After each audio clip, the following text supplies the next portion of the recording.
I really love coming to Tamil Nadu.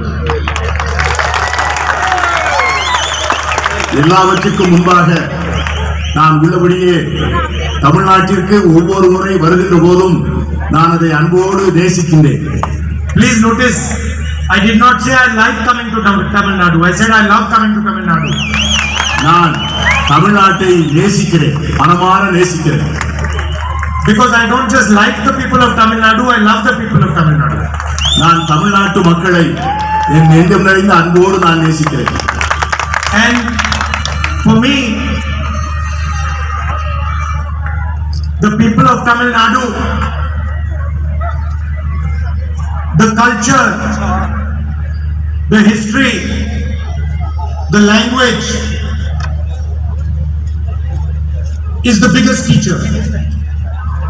என்னை பொறுத்தவரை தமிழ்நாட்டு மக்கள் அவர்களுடைய பண்பாடு, அவருடைய கலாச்சாரம், அவருடைய மொழி என்னை மிகவும் மிகவும் ஈர்க்க உண்டு. So whenever I want to understand India, I look at the great Tamil poets. Of course, I don't speak your language, but I read your history, your great kings, your great tradition, the relationships and influence you had in the rest of the world, and it acts for me like a mirror through which I can understand India. எப்பொழுதெல்லாம் இந்தியாவை புரிந்து கொள்ள ஆசைப்படுகிறேனோ அப்பொழுதெல்லாம் நான் தமிழ்நாட்டை பார்க்கிறேன்.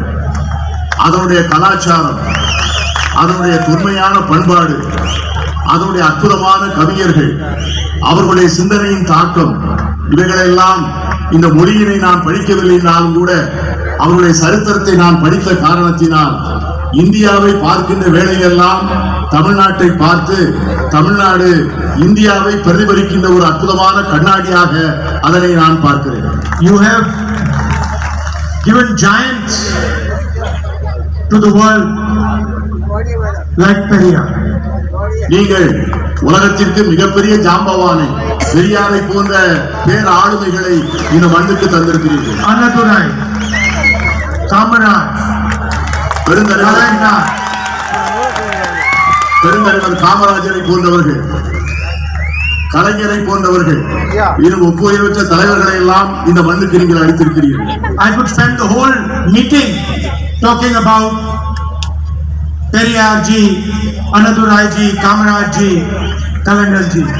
இந்த கூட்டத்தை முழுமையுமே பெரியாரை பற்றியும், அண்ணாவை பற்றியும், தலைவர் காமராஜரை பற்றியும், கலைஞர் அவர்களை பற்றியும் நான் முழுமையாக பேசிக் கொண்டிருக்க முடியும்.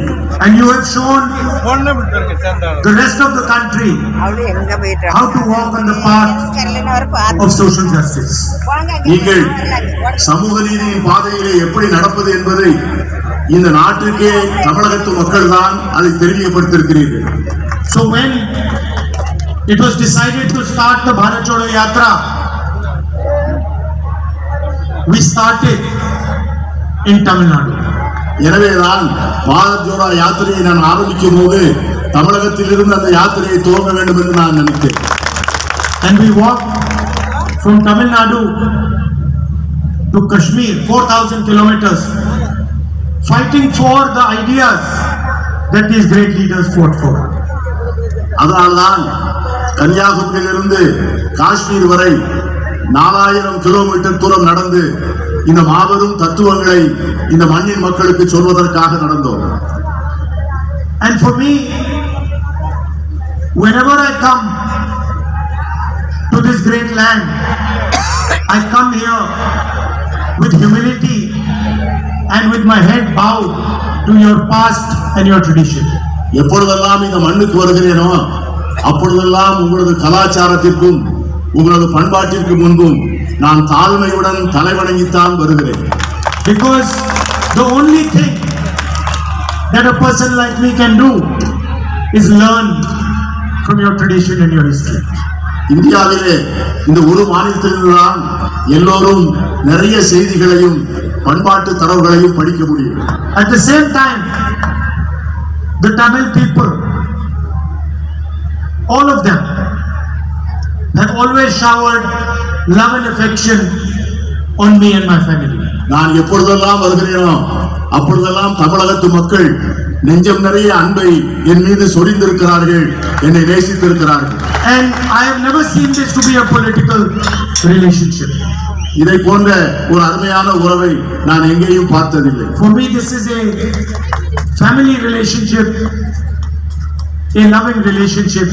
It's not a political relationship. It can never be a political relationship. என்னை பொறுத்தவரை தமிழகத்து மக்களிடம் நான் கொண்டிருக்கின்ற உறவு ஒரு அரசியல் உறவு அல்ல, அது ஒரு குடும்ப உறவு.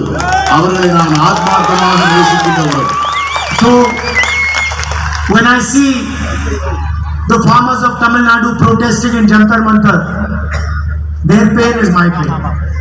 அவர்கள் இந்த மண்ணினுடைய விவசாயிகள் ஜந்தர் மந்தர் என்ற இடத்திலே அவர்கள் போராட்டம் நடத்துகின்ற போது என்னுடைய உறவினர்களே அங்கே போராடுகின்ற போன்ற ஒரு நிலையை நான் உணர்ந்தேன். Today there is an ideological battle taking place in India. இன்னைக்கு இந்தியாவிலே ஒரு பெரிய தத்துவ போர் நடந்து கொண்டிருக்கிறது. On one side are the ideas of Periyar, social justice, freedom and equality, and on the other side are the ideas of the RSS, Mr. Narendra Modi and his government.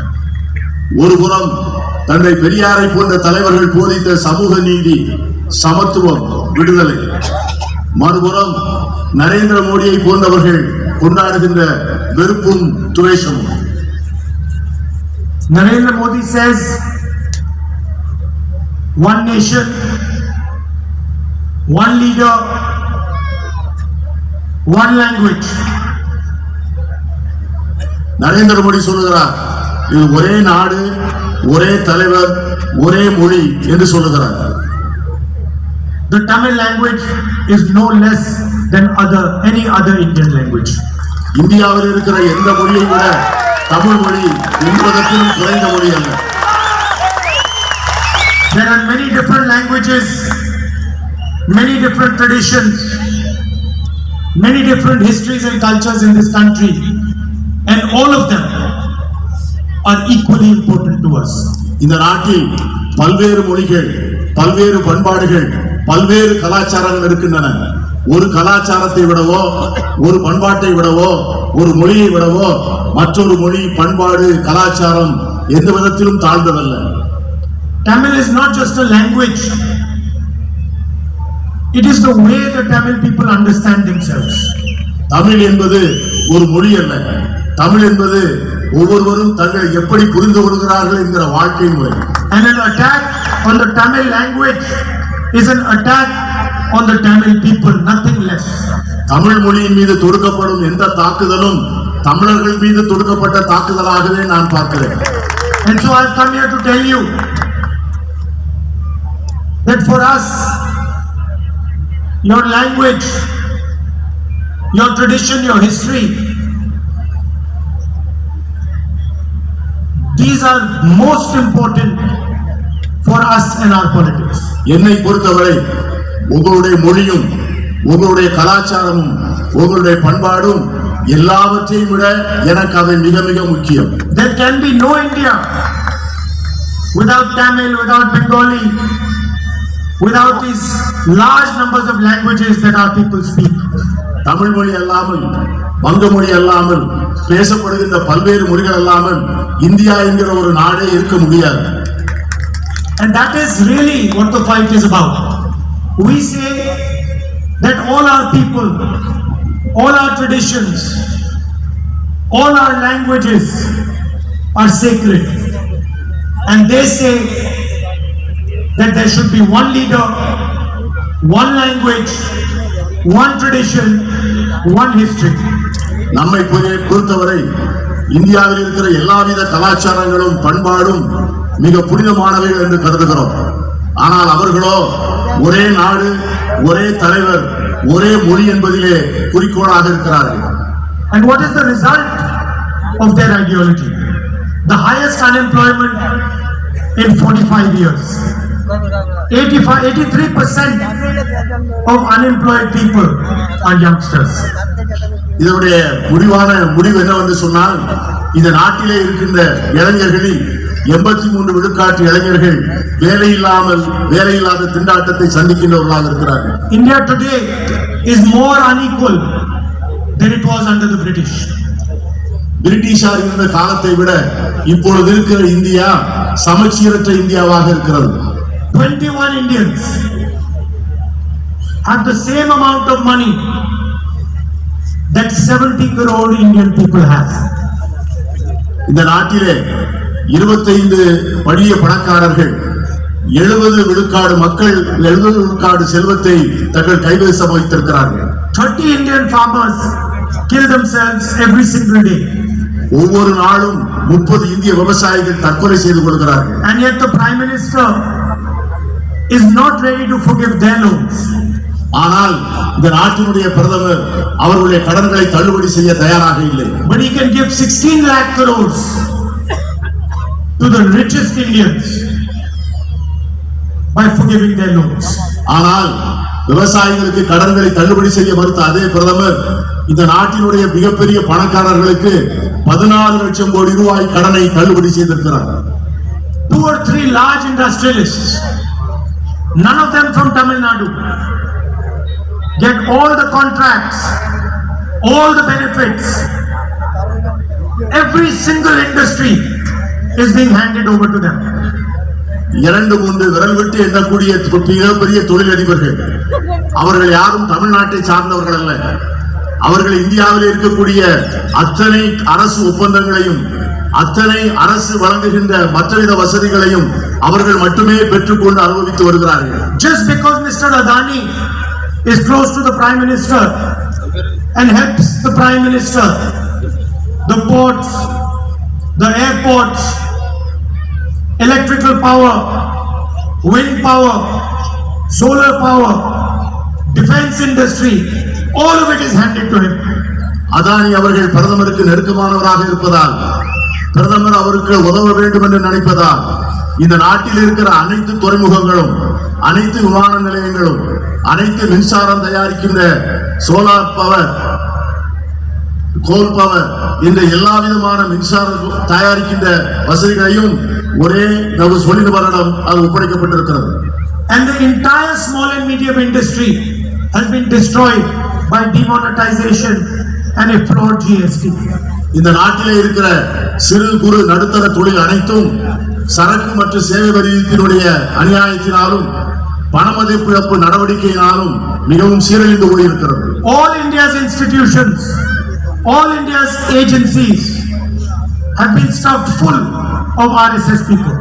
இந்தியாவினுடைய அனைத்து நிறுவனங்களும் அனைத்து முகமைகளும் RSS சார்ந்த மக்களால் முழுமையாக நிரப்பப்பட்டுள்ளது.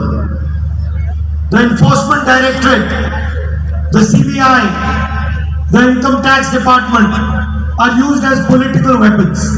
இந்த நாட்டிலே இருக்கிற வருவாய் புலனாய்வுத்துறை, CBI, வருமான வரித்துறை இவை எல்லாமே ஒன்றிய அரசினுடைய கையிலே எதிரிகளை அழிக்கின்ற ஆயுதங்களாக பயன்படுத்தப்படுகின்றன. Election commissioners are being chosen by the Prime Minister. இந்த நாட்டினுடைய தேர்தல் ஆணையர்களை இந்த நாட்டின் பிரதமர் தான் தேர்ந்தெடுக்கிறார். The Congress party's bank accounts are frozen. Congress கட்சியினுடைய வங்கி கணக்குகள் முடக்கப்பட்டிருக்கின்றன. 2 months before the election. தேர்தலுக்கு 2 மாதத்திற்கு முன்பு. Chief ministers are arrested. முதலமைச்சர்கள் கைது செய்து சிறையில் அடைக்கப்பட்டிருக்கிறார்கள். Opposition leaders are threatened. எதிர்க்கட்சி தலைவர்களும் அடைக்கப்பட்டிருக்கிறார்கள். And the entire idea is to make sure that 3 or 4 of India's richest people benefit from India. இது எதற்காக என்று சொன்னால் இந்த நாட்டினுடைய அனைத்து துறைகளும் அனைத்து இயற்கை வளங்களும் ஒரு 3-4 பெரும் முதலாளிகளுக்கு வசதியாக வாய்ப்பாக இருக்க வேண்டும் என்பதற்காகத்தான். And when Tamil Nadu asks for money for flood relief, you are refused. அதனால்தான் தமிழ்நாடு எப்பொழுதும் வெள்ள நிவாரண நிதிக்கு பணம் கேட்கிறதோ அந்த பணத்தை கொடுப்பதற்கு ஒன்றிய அரசு மறுக்கிறது. And the center labels your request as pichai. அதனால் நீங்கள் கொடுத்த வேண்டுகோள்கள் நிராகரிக்கப்பட்டன. When Tamil fishermen ask for assistance, the center gives them nothing. தமிழகத்தை சார்ந்த மீனவர்கள் உதவி கேட்டபோது இந்த ஒன்றிய அரசு எதுவும் செய்யவில்லை. Tamil farmers are forced to go to Jantar Mantar. They get nothing. தமிழக விவசாயிகள் ஜந்தர் மந்தர் முன்பு போராடிய போது அவர்களுக்கு எதுவும் கிடைக்கவில்லை. The only thing Mr. Narendra Modi cares about is having a monopoly on the finances and the communication system of this country. என்ன காரணம் என்று சொன்னால் மோடி அவர்கள் இந்த நாட்டினுடைய பொருளாதார வசதியின் மீதும் இந்த நாட்டினுடைய ஊடகங்களின் மீதும் முழுமையான தன்னுடைய ஆக்கிரமிப்பை வைத்திருக்கிறார். His members of parliament openly state that they are going to change the constitution if they come to power. அவர்கள் கட்சியை சார்ந்த ஒரு நாடாளுமன்ற உறுப்பினர் தாங்கள் ஆட்சிக்கு வந்தால் இந்த நாட்டின் அரசியல் சாசன சட்டத்தை உடனடியாக மாற்றுவோம் என்று சொல்கிறார். And in the rest of the world, when earlier India used to be called a beacon of democracy, the rest of the world today says India's democracy is no longer a democracy. உலகமெல்லாம் ஒரு நாள் இந்தியாவை ஜனநாயகத்தின் தாய் என்று போற்றிய அந்த நாட்கள் போய் இந்தியாவை ஜனநாயகம் அழிந்து போகின்ற ஒரு நாடாக இன்று பார்க்கக்கூடிய சூழ்நிலை உருவாகி இருக்கிறது. So in this environment, what is the Congress party and the India alliance thinking of doing? இந்த சூழ்நிலையிலே காங்கிரஸ் கட்சியும் இந்தியா கூட்டணியும் என்ன செய்ய நினைக்கிறது என்று உங்களுக்கு சொல்ல ஆசைப்படுகிறேன். In an environment where Mr. Narendra Modi has forced every single Indian youngster to be unemployed, we are going to take drastic action for employment. இந்தியாவினுடைய எல்லா இளைஞர்களையும் வேலையில்லா திண்டாட்டத்தின் இந்த சூழ்நிலையிலே மோடி அவர்கள் திணிக்கின்ற இந்த சூழ்நிலையில் அவர்களை பற்றி நினைத்து அவர்கள் எல்லோருக்கும் வேலை வாய்ப்பை உருவாக்கி கொடுக்க வேண்டும் என்று நாங்கள் மனமாற விரும்புகிறோம். There are 30 lakh jobs, 30 lakh government jobs which today are lying vacant. We will give these 30 lakh jobs to the young people of this country. இன்று ஒன்றிய அரசிடம் 30 லட்சம் பணியிடங்கள் வேலைகள் காலியாக இருக்கின்றன. நாங்கள் ஆட்சிக்கு வந்தவுடனே அந்த இடங்களை 30 லட்சம் இடங்களையும் உடனடியாக நிரப்புவோம். And that is just the starting point. The children of rich families, before they get a proper job, they do an apprenticeship. வேலை கிடைப்பதற்கு முன்பு அந்த இளைஞர்களுக்கு வேலை பயிற்சி வாய்ப்பை அளிக்கக்கூடிய ஒரு திட்டத்தை உருவாக்கி வைத்திருக்கிறோம். For 6 months or a year, they go to a private company and they work and they get paid for that work and they get trained. ஒரு 6 மாதம் அல்லது ஒரு வருடம் ஒரு தனியார் நிறுவனத்திலே அவர்கள் வேலை பார்த்து பயிற்சி பெற்று அதற்கு பிறகு அவர்களுக்கு நல்ல வேலை கிடைக்க நாங்கள் ஏற்பாடு செய்வோம். And so for all our graduates, undergraduates and our diploma holders, we are going to pass a law which is going to be called the right to apprenticeship.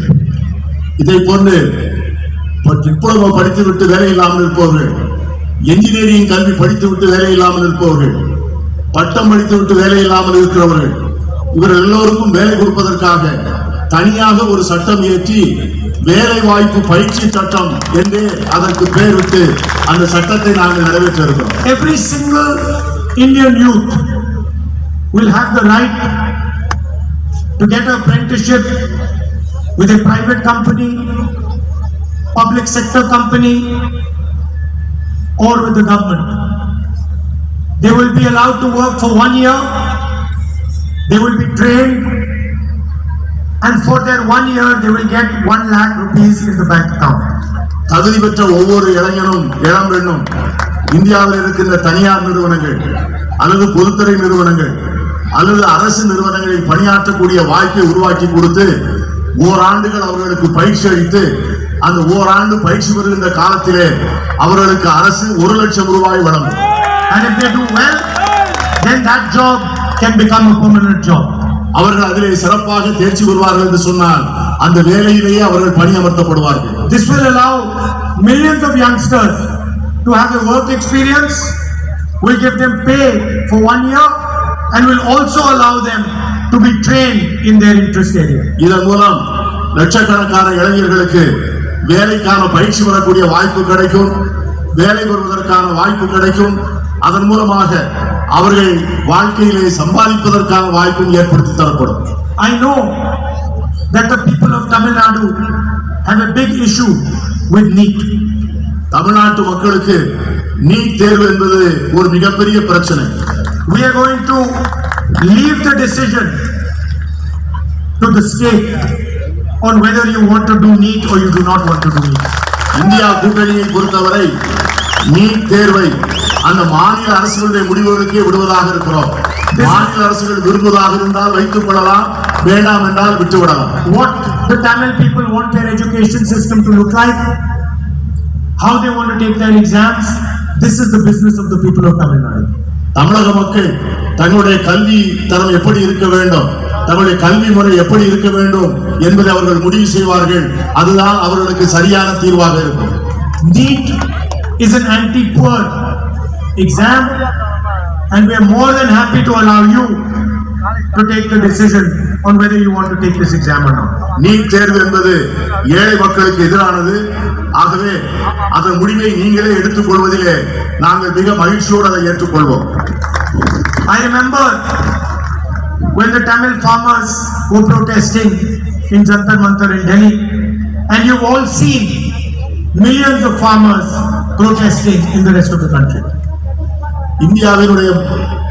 இந்தியாவினுடைய விவசாய பெருங்குடி மக்கள் ஜந்தர் மந்தரின் முன்பு போராட்டம் நடத்திய போதும், இந்தியா முழுவதும் லட்சக்கணக்கான விவசாயிகள் போராடிய போதும் நீங்கள் அதையெல்லாம் பார்த்துக் கொண்டிருந்தீர்கள்.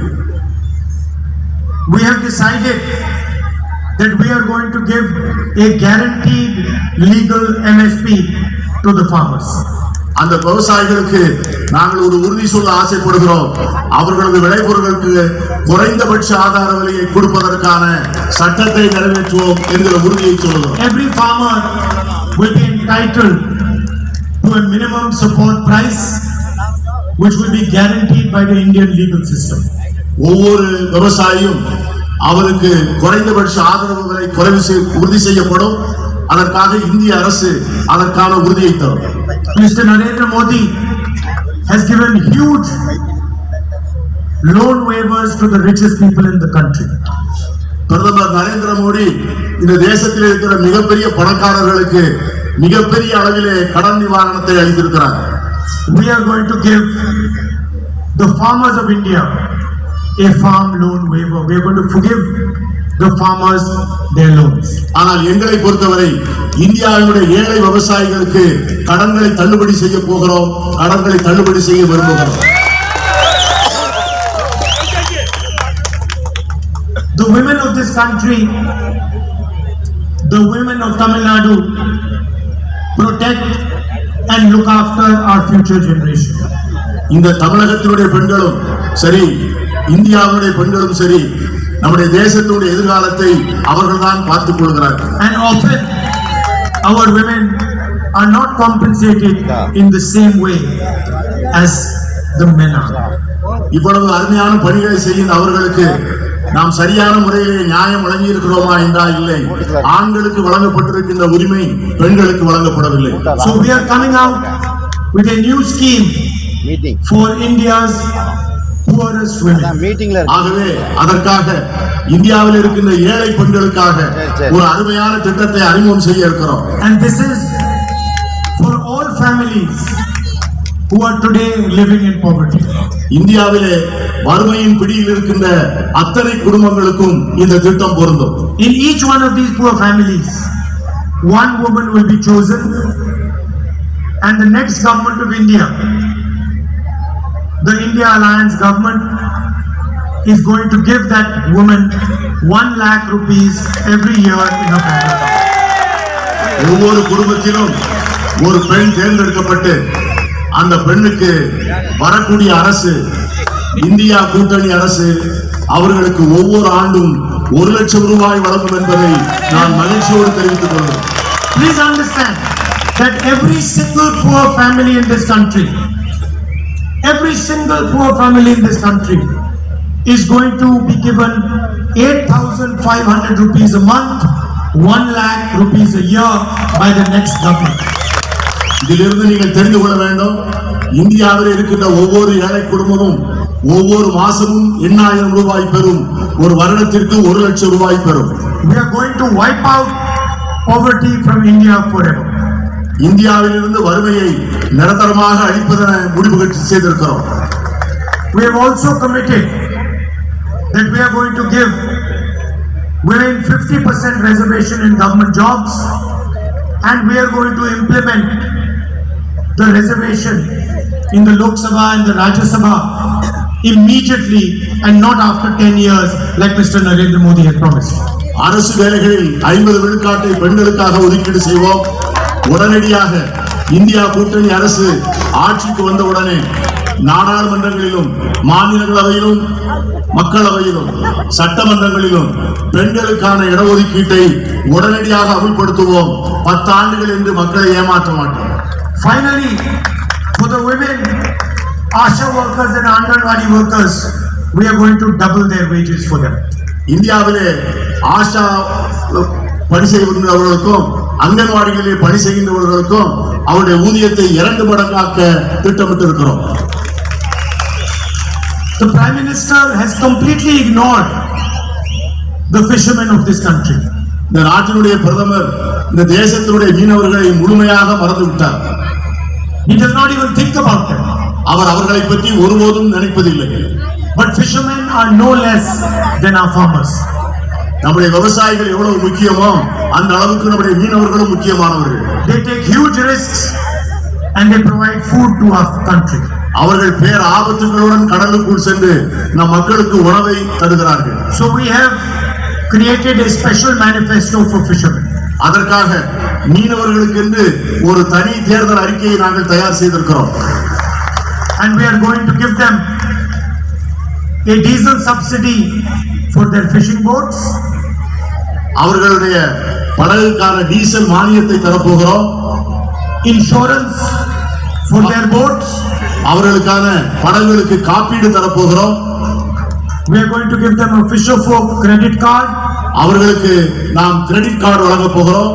And we are going to recognize inland fishing and aquaculture as agriculture. உள்நாட்டு மீன்பிடிப்பையும் அக்வாகல்ச்சர் என்ற அந்த உள்நாட்டு மீன் வளர்ப்பு தொழிலையும் விவசாயத்தை போல விவசாயமாக கருத இருக்கிறோம். Finally, I'd like to end by saying this is an ideological battle. This is a battle for your history, for your tradition, for your culture, for your way of life. நான் ஏற்கனவே சொன்னது போல இது ஒரு மாபெரும் தத்துவ போராட்டம். உங்களுடைய பண்பாட்டுக்காக, உங்களுடைய வரலாற்றுக்காக, உங்களுடைய கலாச்சாரத்திற்காக, உங்கள் மொழிக்காக நாங்கள் தொடுக்கிற யுத்தம் தான் இந்த தேர்தல். I am going to stand and the Congress party is going to stand with the Tamil people to protect your language, to protect your culture and your history. நான் காங்கிரஸ் கட்சியும் உங்களோடு என்றும் இருப்போம். உங்கள் பண்பாட்டோடு இருப்போம், உங்கள் மொழியோடு இருப்போம், உங்கள் கலாச்சாரத்தோடு இருப்போம். And no, forget Narendra Modi. No force on this planet, no force on this planet can harm the people of Tamil Nadu, their language and their tradition.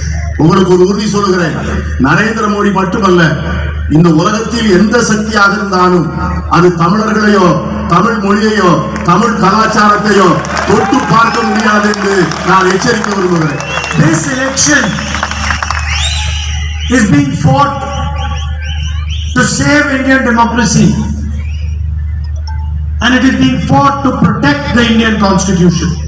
இந்த தத்துவ போர் இந்தியாவின் ஜனநாயகத்தை பாதுகாப்பதற்காகவும் இந்திய அரசியல் சாசன சட்டத்தை பாதுகாப்பதற்காகவும் நாம் மேற்கொண்டிருக்கிற யுத்தம். And I am confident we are going to win this fight. நான் உறுதியாக சொல்கிறேன், நாம் இந்த போரில் வெற்றி பெறப் போகிறோம். I would like to once again thank you for coming here and for all the love and affection you always showered on me. மீண்டும் ஒரு முறை நீங்கள் இங்கே வந்து உங்களுடைய அன்பை என் மேல் பொழிந்ததற்கு என் நெஞ்சம் நிறைந்த நன்றியை மீண்டும் ஒரு முறை சொல்ல ஆசைப்படுகிறேன். Thank you. நன்றி.